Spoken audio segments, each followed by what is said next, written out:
Hi, everybody. Thanks for joining me for an author's afternoon in the locker room. I'm Alan Locher. Leslie Anne Frye-Thomas is an Emmy-Award-winning writer, wife, and foster mother turned adoptive mother with an unapologetic passion for Black queer stories. As a creative director and first-time author, Leslie Ann's career spans 2 decades. In that time, she's produced original content for video, stage, and print. She is energized by life's complexities, and as a queer artist of color, she is committed to reflecting its intricacies in her work. The author solidifies this in her debut novel, Pum Pum Rock, There's No Place Like Homo, the story of a young Jamaican woman who, years after surviving a brutal conversion therapy attempt, returns home not just to face her demons, but to bury them. The book is available today, and I will tell all of you watching that I could not put the book down, and I am so looking forward to speaking with her this afternoon. Please welcome to the locker room, Leslie Anne Frye-Thomas. Hey, Leslie Anne. Hi, Alan. Good to see you. Great to see you. Thank you for being here. Is it Leslie Anne? What do you go by? Either work. Okay. Good to know. So let's go back. What were you, Leslie Anne, like as a child, and tell everybody where you grew up? I actually was born in Brooklyn, New York. I lived there for about a minute and so I moved to Queens. My parents moved me to Queens, so I lived many years in Queens. I moved to Jersey for 8th grade and pretty much did Central Jersey. I'm actually Scotch Plains, New Jersey, which we found out we have in common. I did high school in Jersey, so I'm a Jersey girl. I'm a cheerleader at heart. So Jersey girl, pretty much. And I moved to California for about 10 years, and I've been in South Florida for about 10 years. Wow. You've definitely been around the block there. Bouncing a bit. Bouncing a bit. So was there a book or a movie that had a large impact on you as a child?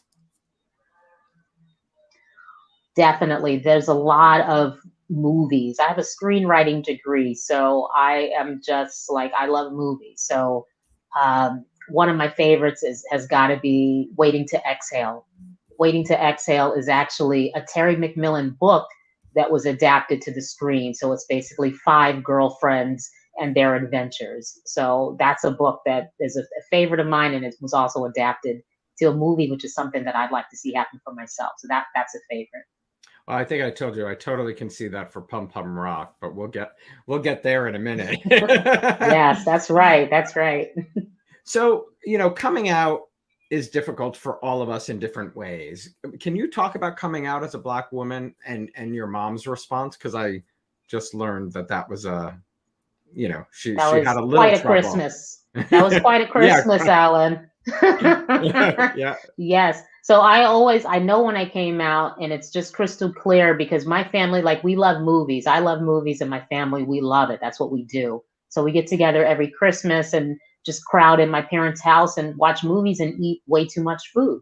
So It sounds Christmas, like the perfect holiday. right? It's all American, right? That's what we do. So the Christmas that I came out was the Christmas that Will Smith's movie Ali came out. So we didn't go to the movies that night because I kind of dropped the bomb and nobody was really in the mood for that. But basically, I came out one family member at a time. So if anybody has the chance to do it, I would recommend get everyone together. Just do it once. Don't be like me. I tortured myself like 5 or 6 different times. So my mom was the first person that I came out to, and honestly, it was rocky. Because I'm the product of divorce, that was one of the first things that came from her. Was what she kind of felt like, is it because you're a product of divorce and I divorced your dad? Is that why you're gay? So the immediate reaction was as if there was something wrong with me. Like, is it because this? Is it because that? So the immediate reaction was that there was something wrong with me. Was she taking blame herself though in that?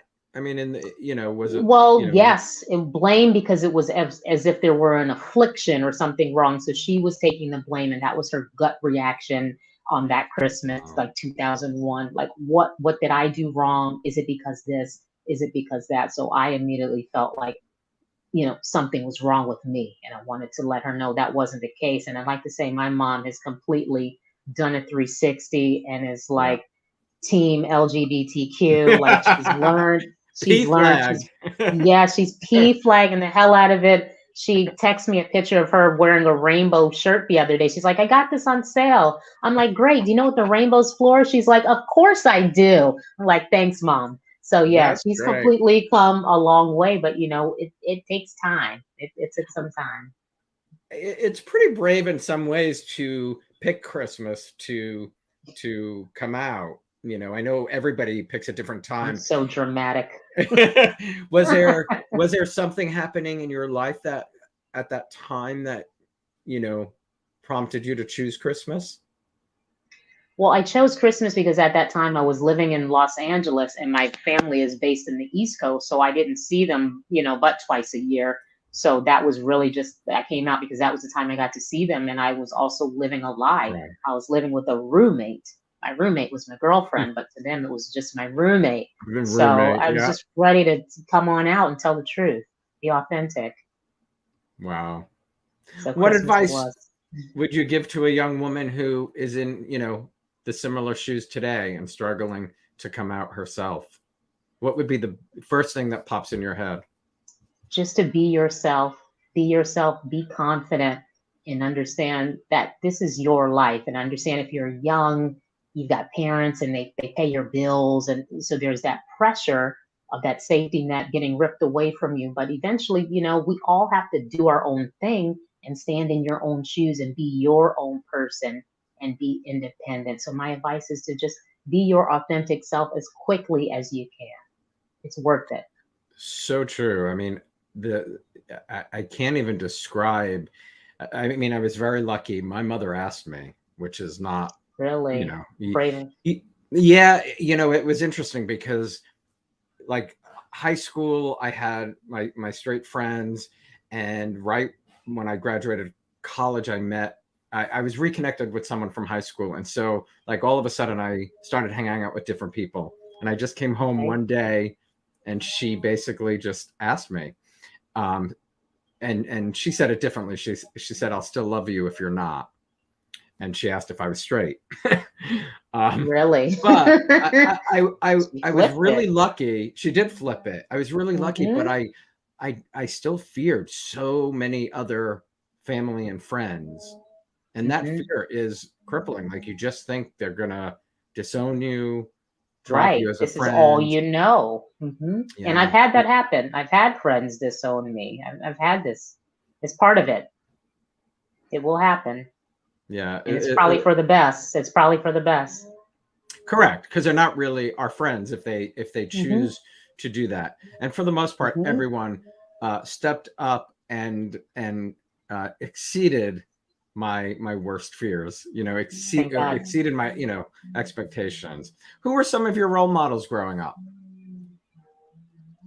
Role models growing up. My mom. My mom, definitely. My mom is a single mom. She's remarried now, but my mom grew up, or as I was growing up, I watched my mom raise two sons, two big boys, and she's not a very, big woman. So she raised two big boys and myself coming up behind them. And she did it with grace and style and elegance. And she showed me what it was like to just work hard. Like, we were living in Jersey and she was commuting to New York. And I can remember like my brother, actually, we were living in Queens and she was commuting to New York. And I can remember my brothers and I like pulling off her snow boots at the end of the day. She would do that commute, Alan, the bus and the train and the whole situation. And by the time she'd get back, she'd be so tired. And I can remember just pulling off her boots. I'm like, wow, you really are working hard. And I would see that. She's such a professional and just so put together. And she's also like the life of the party. So my mom has always been my number one inspiration. That's awesome. I love that. Thank you. Let's talk about Pum Pum Rock. Why did you feel the need to tell the story of Pum Pum Rock? There's no place like Homo. Well, first of all, I'm gonna correct you on the pronunciation. Oh, please do. It's Pum Pum. It's Pum Pum Rock. Yes, and Pum Pum is actually Jamaican vernacular word slang for vagina. So Pum Pum means vagina. And as And, you could see, Alan, that rock looks well, like this is the rock. this is a real life rock. That when I heard you say that in an interview and I went to look up this picture, I was amazed. I mean, it really does. It looks like a vagina. Female anatomy. So that's what the Yeah. locals call it. That's what the locals call it. My wife and I took a trip to Jamaica. It's there. We've seen it with our own lives. So like, yep, that looks familiar. That's wild.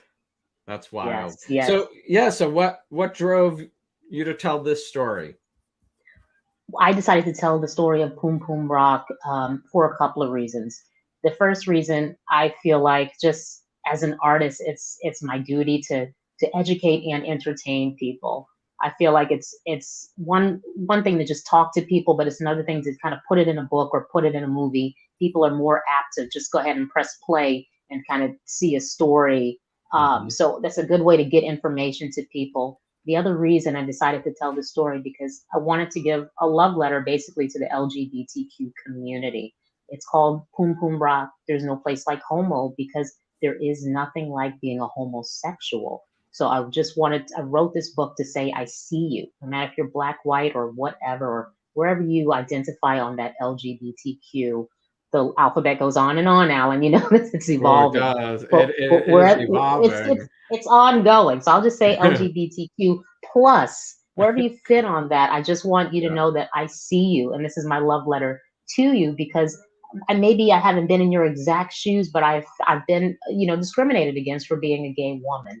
So it's two reasons. I want to educate and I want to give a love letter to my community. Well, you wove so many sort of themes in the story, which I just loved. And like I said, it was a page turner for me.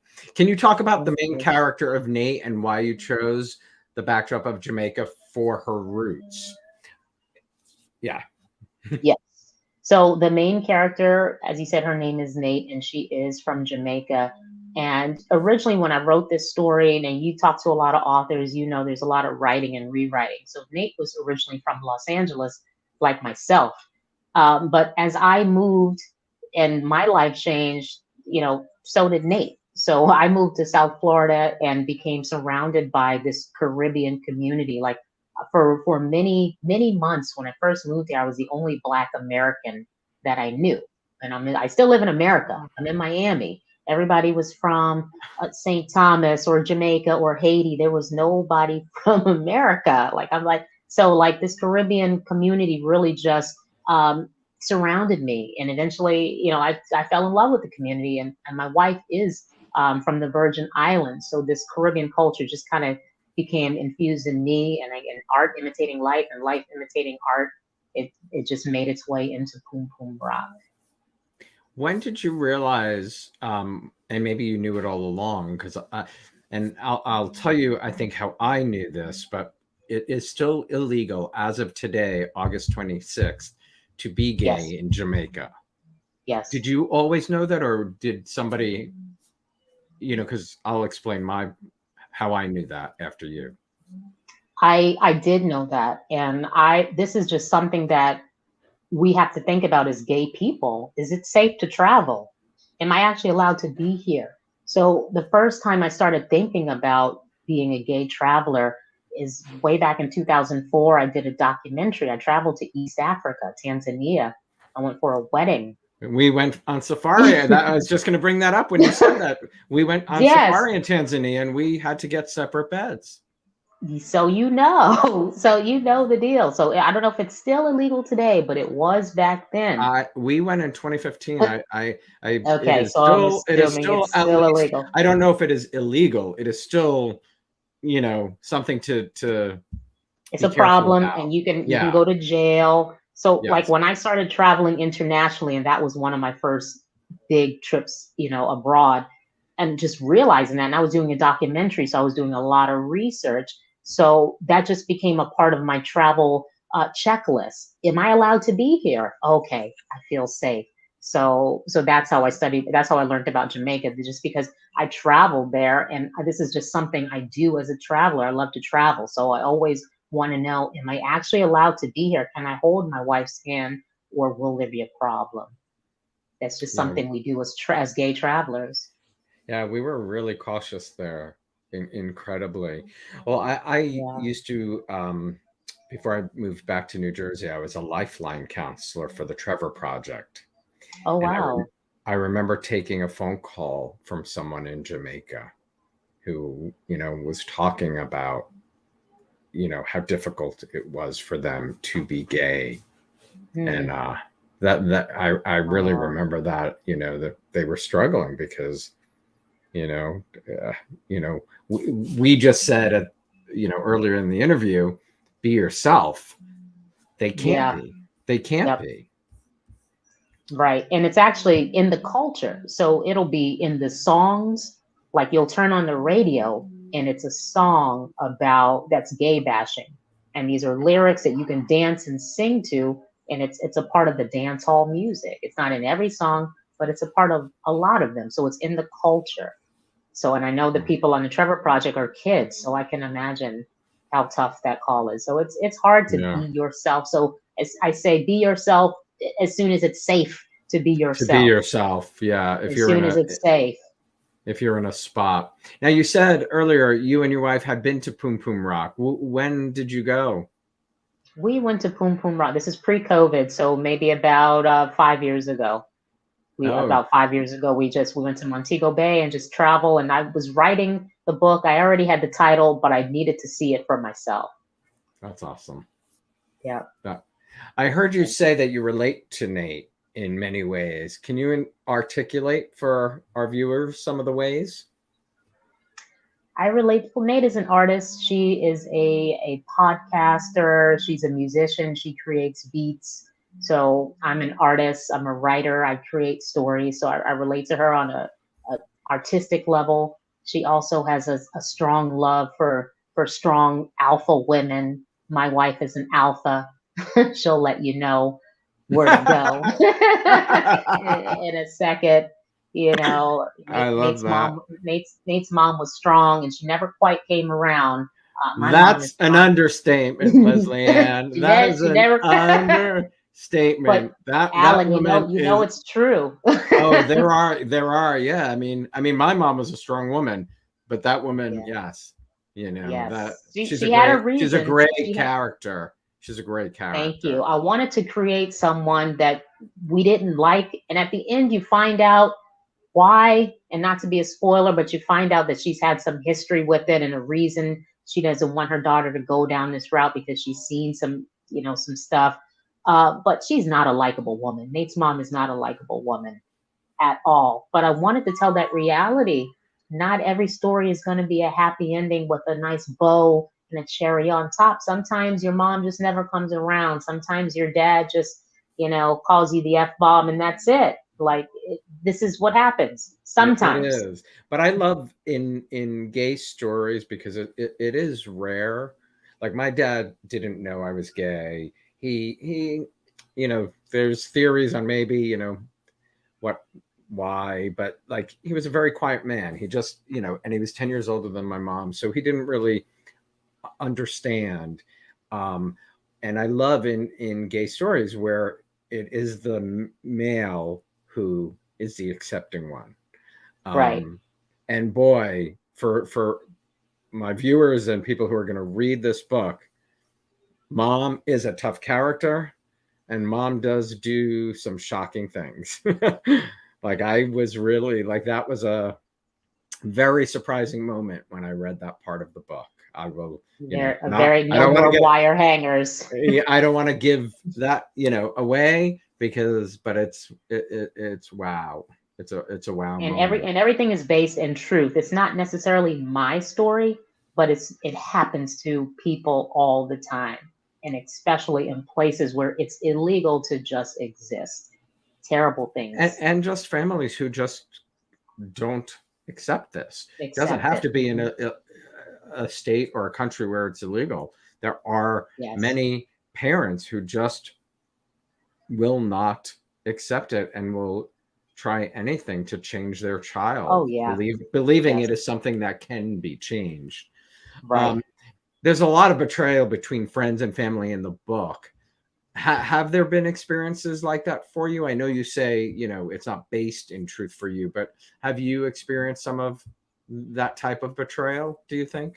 I can't say I've had much betrayal. I don't have many friends, and that's for very specific reasons. I'm very selective with my Mm. friends. I just like to keep a tight circle, and they're lifers, So Yeah. I haven't had much experience with betrayal. As I said, I was a cheerleader back in high school, so I'm familiar with mean girls and bullies, and people that are jealous, but no real dramatic betrayals. But I grew up watching All My Children and all that stuff like that. So I love just like the drama. I love it. Escaping into the betrayal. Yes, Yeah, I love it. that's so And funny. and a lot of times it's the people that are closest to you that do hurt you the most. So That's the truth. One of the mhm. statistics that you found and put in the book is that 1 out of 4 people in the world are gay. Why did you Mhm. feel it was important to include that in the story? I want because I like it's real nice to have your opinion. Everyone's got an opinion, Alan, but I Hmm. like to deal in the facts, the reality. So the reality is 1 in every 4 people are gay. So when I say that to people, people immediately start looking around the room because obviously it's not just me. Right. So people start counting. So I want It's people to not know, just us. and We're not the it's only not two just in the world. well, it's not just me and Alan here, right? So let's embrace the truth. Let's just take our blinders off and understand we're all here Right. cohabitating together. So I just wanted people to know this is the reality. The reality is gay people are here. We've been here. We're not going anywhere. So now that we've established that we're here, let's have that conversation. It's really so true, and the conversations about it just really open doors for so many people. I agree. Dialogue. Re- And I'm Dialogue. just getting back. I'm just getting back from St. Martin, Alan, as you know, and I had this conversation with a book club there. And as you know, the Caribbean has so many stereotypes about being homophobic, and I was just so humbled that these women had me there because I had my stereotypes. I'm like, why do you guys want to talk to me? You Caribbean and homophobic, but they just embraced me with open arms, Alan, and it just I felt so great. I We was going had to bring that up. I was going to bring the St. that. Martin trip up. How did that come to be for, because it is still illegal there and they invited you to speak, but talk about how that came to be. I found them. Well, I believe gay marriage. I believe it's legal in St. Martin.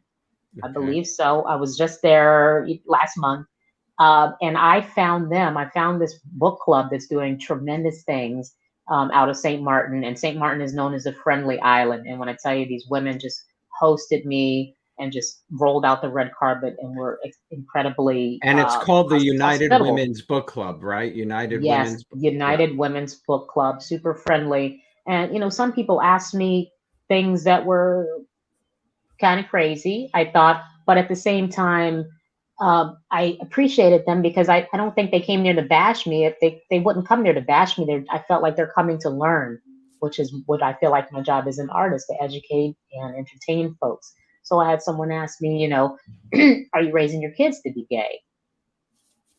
I I was What shocked is when that I heard something that. people is that something people do? Like, I don't do people ask straight people that? Are you raising your kids to be straight? Or is another one asked me, well, you've been married for 7 or 8 years, but don't you ever get crushes on guys? Like, I just always want people to put the shoe on the other foot and think, how would you feel if I asked that to you? Didn't they Would ask you know if you were happy or something? It was like, did you something believe along you the were lines? did you believe you were happy with your wife or something like that? I was like, we would Something never like ask that. a straight couple that. Nobody would That's ask the it. thing. You would never ask a straight couple that. And No. it's like, I know these women didn't mean malice. And I know they were welcoming me with open arms, but that's why we need to come to the table to talk because they don't know. They don't know that they're sitting next to someone that's gay because it's 1 in every 4. So you are sitting next to someone that's gay, but they don't know. So I just was grateful for the opportunity that I can kind of be that bridge and come and sit and talk to them because I know, although it might sound ignorant to me, they're actually having a question that they would love an answer to. So I'm just delighted to start the conversation. And just introducing them to your story. But the woman who hosted the event, was talking about bringing you there to speak and how she was open, that she was referencing gays and she Didn't agree with the lifestyle. right, didn't agree, but had people she liked, but she did paraphrase or say that being gay was our choice, which some people Yes, still that's something we've been believe. hearing for a long time.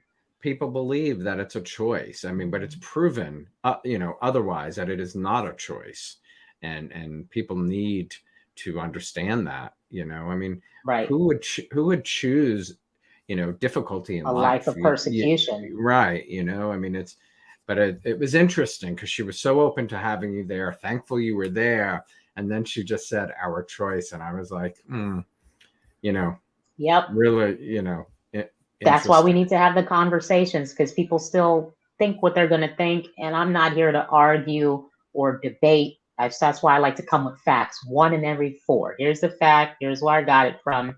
These are the facts. And let's have a conversation.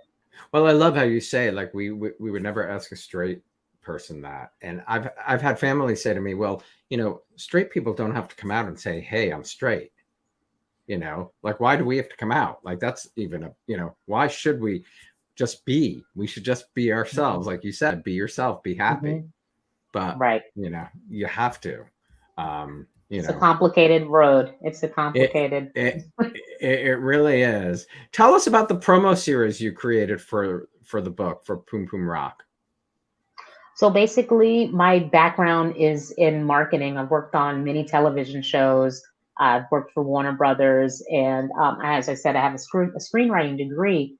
But out of college, I got into creating promos and creative services. So I did a bunch of promos for many different daytime shows: Ellen DeGeneres, Steve Harvey, TMZ. A lot of shows you've heard of, and some you probably haven't. But basically, that was a skill set that I learned how to hook people in a very short amount of time. So while I had this screenwriting degree, which is writing big, long movies, I fell into a job that needed me to tell really short 30-second movies, 1-minute movies. So, I just kind of took those skills and used them to promote Pum Pum Rock. So if you go to my YouTube page or the social at Pum Pum Rock Book, you'll see a bunch of clips where basically I've taken the juiciest, steamiest, most dramatic, sexiest scenes and cast a bunch of local, fantastic Florida actors. And they put it all together. They brought the words together. So I've got it on YouTube, Instagram, Facebook. You can see all the clips, because ideally we'd like to see this book, come to life. That's the goal. That's the prayer. And speaking of that, I just realized I can't believe I hadn't prepared this question, but it just popped in my head. But I'm shocked that I didn't think of it earlier. Who do you see as Nate? Like, if you could cast right now, Go, Alan. who would you cast? Who do I see as Nate? Oh, that's a hot seat question. Somebody hot and young. Oh, that's for some reason Rihanna just popped in my head, like, because of the music thing, I think, and I sort of just got like that. She's cute. She's cute. I know she just made billionaire status, so I don't know. Oh, damn. Damn, exactly. Well, that's something to aspire to. Yes. I always love Lena Waithe. She's a favorite of mine. She's out of Chicago. She's doing such great stuff. I always like The Chi? Yes, I have. I've watched The Chi. She's got several shows out. But I'm a big fan. They've done. Yes. I think that shows. I haven't seen it this season. No spoilers. I'm not, but watch it and then let's talk, because it was really interesting. And I wonder if COVID just played in with. Yeah. My sister just texted me while we were talking and said Jennifer Hudson. Jennifer Hudson. And I love J Hud. I love J Hud. Yeah. Miss Aretha, yes. Yeah, seriously. Talk about why you believe, and it is truth, why it's so important to share Black queer stories. I think just to normalize it, honestly, just to normalize it, because you might not have a black lesbian best friend in your life. You might not know anyone, but if you can hop on Netflix or buy a book from Amazon, then these things become more real to you, and it just normalizes it. It makes it more normal and lets you know that we're all equal. And at the end of the day, everybody really wants the same things. It doesn't matter what your race is or what your orientation is. Most people just want to have a partner and have love and be happy at the end of the day. So I just want to normalize this. So if you don't have black gay people in your life, buy the book, see what it's about, watch a movie. Has there been a favorite black queer story that you you loved or that resonated with you? Da, da, da, da, da. I bumped onto so many during the pandemic on YouTube. There's one called Queertopia or something, Queerlicious. I don't know. There's just a bunch of like stories on YouTube right now that I'm following. So I can't think of the names right now, but I'm just inspired by all the people that are just doing it for themselves. YouTube. That's awesome. How did you meet your wife? I love our love story. Oh, our origin story. So I'll make it quick though. My wife and I met. I must have been in Miami for less than a year, so I was still relatively new in town, and I had like a toe surgery, and so I was on crutches.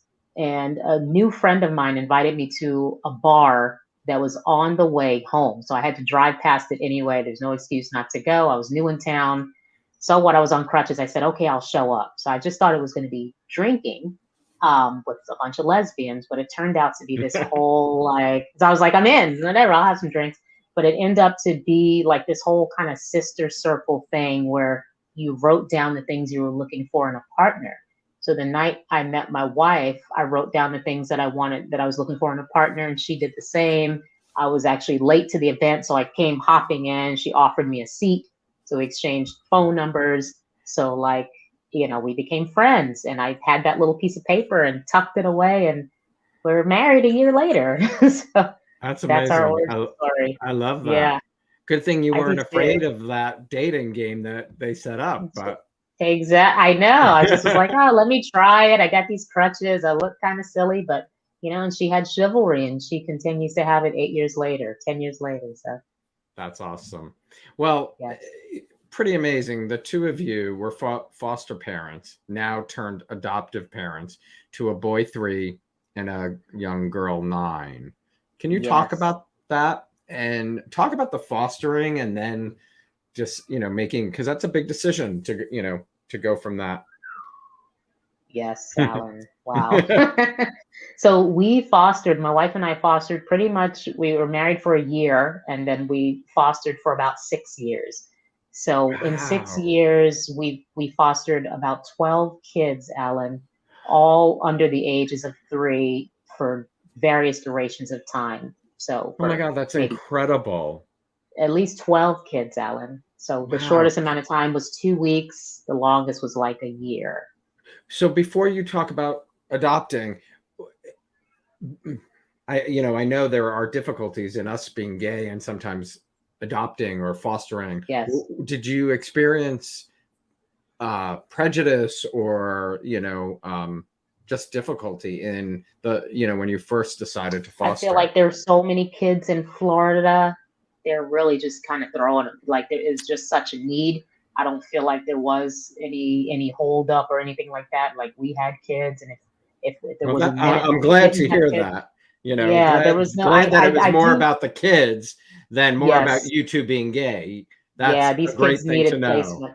Right. Yeah, I don't feel like we had that discrimination. Maybe somewhere, but I don't feel it, because we always, Good. like, Good. they were always calling us, hey, can you take a kid? So we did that for about 6 years. It's Incredible. crazy. We had black kids, white kids. I had a blonde haired, blue eyed girl at one point. We Wow. had them all. Yes. And so That's after 6 years, we fostered 2, and they actually came up for adoption. a brother and sister. So they came up for adoption, and we fostered them and we adopted them via Skype. I'm sorry, via Zoom, since it was a pandemic. It's just craziness. But yeah, so they've been with us now since October. So coming up to October, it'll be 1 year as a family of 4. Crazy. Send coffee. Stat. What are they like? They are phenomenal. I mean, it's been a rocky road with transition. It's been a little harder for our 9-year-old just because she's had more trauma. So it's been rocky, and it hasn't just been all peaches and cream. But our little kids are not like me at all. I was a shy little kid, a little nerd, like always writing something. Our kids are creative as well, but they're super outgoing and just keep us on our toes. My daughter is like probably the next Misty Copeland. She's like she's long and lean, so she's on YouTube ballet. And my little son is I think he's going to be musically inclined. He just kind of likes to wiggle. He's a wiggler. He'll just be wiggling. So they're sweet, but it's a lot of work. I'm serious about the coffee. Oh, I bet. So it's a lot. Tell viewers, what goes into fostering. Like, is there a duration of time that you must commit to have, kids? Or so basically what fostering it's a quite a process. There's background checks and all sorts of legalities that you go through. There's classes you have to yeah, thank God. They have some safety, practices in play. There's like background checks, there's classes. So you actually have to go to classes. We would go like once a week to a 3-hour class. Like it gets intense. Then there's like online classes. You tell what age range you're looking for. So our age range was like we wanted babies. So like we had many newborns, which was just like exhausting. So you just do it, and there's no limit. They call you and say, "Do you want to take this child?" And you always have the right to say yes or no. So you always have that right. You can do it for as long as you want, or for as short as you want. That's what it is. Yep. And what's the situation for these kids? Like, were they left, parents deceased, locked up? I mean, I'm curious. I don't Alan, really... it's really sad. Like, they say kids don't come with books, but these kids, they come with books. They come with binders that are this fat, and the binders are called CRRs, which I forget what the acronym is, but it's their records, the child records, and it tells you exactly. It's a horror story. So you could see what these kids have been through. So many of these kids have been homeless. And I will say, just after reading so many of these binders, it's drugs. It's drugs. I've read all the binders, and the majority of these kids' parents have just had some kind of situation where they've been addicted to drugs and they've chosen that. And then because of that, they've been removed. So that's been the main reason, just drug related removals. So, we've had kids come to us just right out of the hospital after they've been weaned off of cocaine.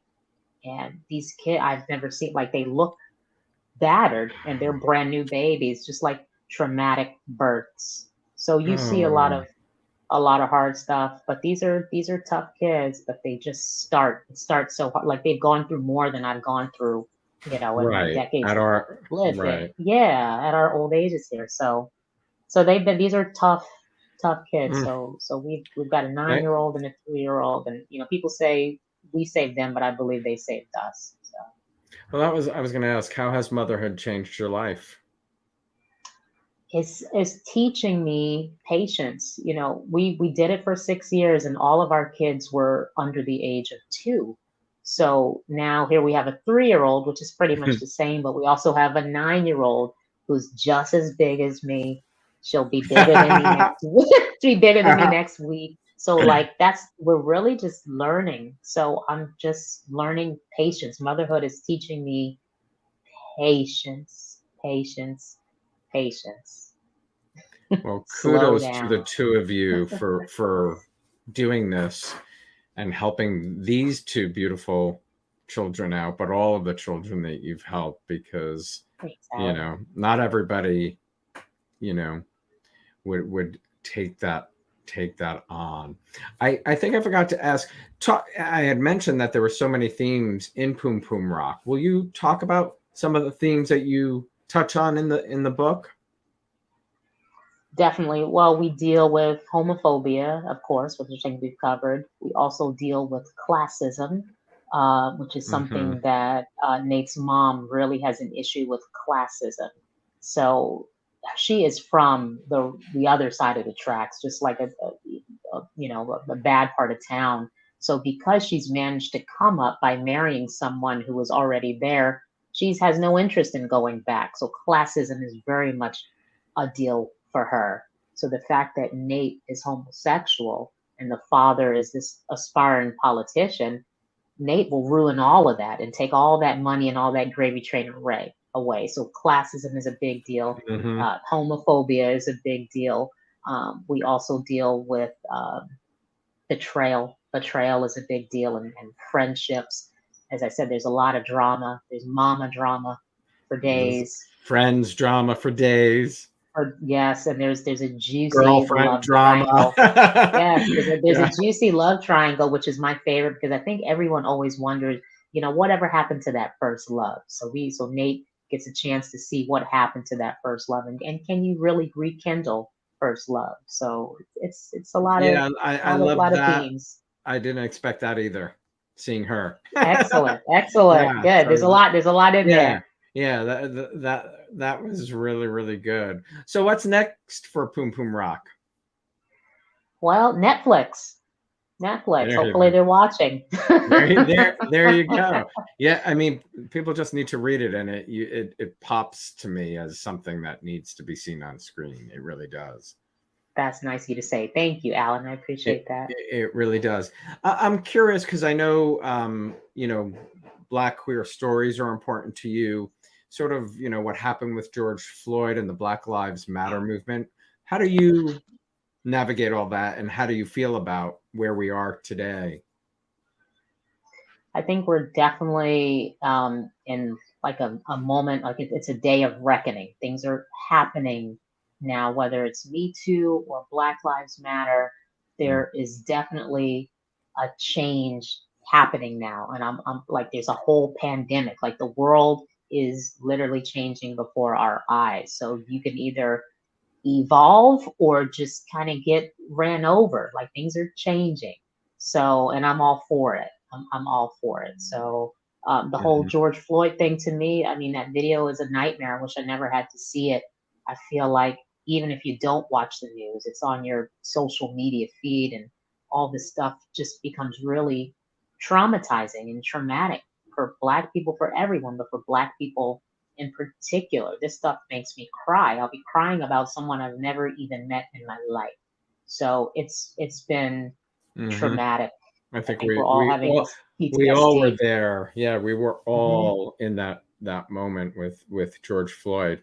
Have Hmm. there been moments in your life that you've experienced, not that type, I mean, of racism, but racism? I mean, when I say not that type, because you're Hmm. alive, but you know what I Right.